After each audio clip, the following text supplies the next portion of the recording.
Hi friends, ఈరోజు మనం బాబా గారి సచ్చరిత్రలో 35వ అధ్యాయంలో బాలాజీ పాటిల్ నేవాస్కర్ అనే భక్తుడి గురించి తెలుసుకుందామండి.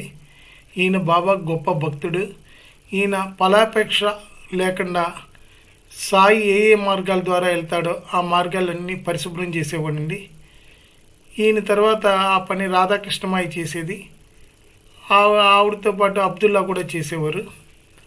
ఈయన తన పంట పొలం పంట కోత కొయ్యగానే ఆ వచ్చిన డబ్బంతా స్వామికి ఇచ్చి ఆయన ఇచ్చిన డబ్బుతోనే జీవనాన్ని సాగించేవారండి. ఇటువంటి వ్యక్తిత్వం చాలా తక్కువ మందిలో ఉంటుంది. మొత్తం బాబాకి ఇచ్చి ఆయన ఇచ్చిన దాంతో ఆయన గడుపుకునేవాడు. ఇదే అంశాన్ని వాళ్ళ అబ్బాయి కూడా కొనసాగించాడు. ఒకసారి ఏమవుతుందంటే ఈ బాలాజీ సంవత్సరీకం నాడు పిలిచిన బంధువుల కంటే 3 రెట్లు అధికంగా వచ్చారంటండి. వస్తే ఎక్కడ కుటుంబ గౌరవానికి భంగం కలుగుతుందనని వాళ్ళ బాలాజీ భార్య బాధపడుతుంటుంది. ఇంతలో వాళ్ళ అత్తగారు వచ్చి ఓదార్చి, ఏం బాధలేదు, ఇది సాయి ఆహారమే, అన్ని పాత్రల మీద గుడ్డలు కప్పండి, గుడ్డలు తీయకుండా విభూతి పెట్టిన జల్లి అన్నిట్లో అప్పుడు వడ్డించండి అని చెప్పారు.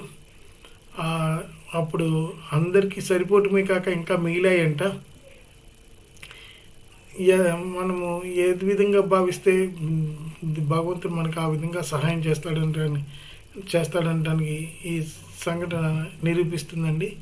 ఇదే చిట్కాని మేము అనేకసార్లు అనేక అన్నదానాల్లో ప్రయోగించాము. మాకు అద్భుతమైన ఫలితం వచ్చింది అని సగర్వంగా చెప్తున్నాను. ఎందుకంటే అన్నదానాల్లో చివరిలో అన్నం అయిపోతే ఆ బాధ నిర్వాహకులకు తెలుస్తుంది. చాలా రూడ్గా ప్రవర్తిస్తారు అక్కడ ఉన్న వాళ్ళు. అలాంటిది మాకు ఎప్పుడూ అటువంటి అవకాశం రాలేదు. అంత బాబా దయ వల్ల బాబా విభూతితో వండిన పదార్థాల మీద జల్లి వడ్డించేవాళ్ళం. చివరి వరకు ఎంతో ఆహ్లాదకరంగా సాగేది. ఇదే విషయాన్ని చెప్పదలుచుకున్నాను. మరో అంశంతో మీ ముందుకు వస్తానని తెలియజేసుకుంటూ సెలవు తీసుకుంటున్నాను. బాయ్.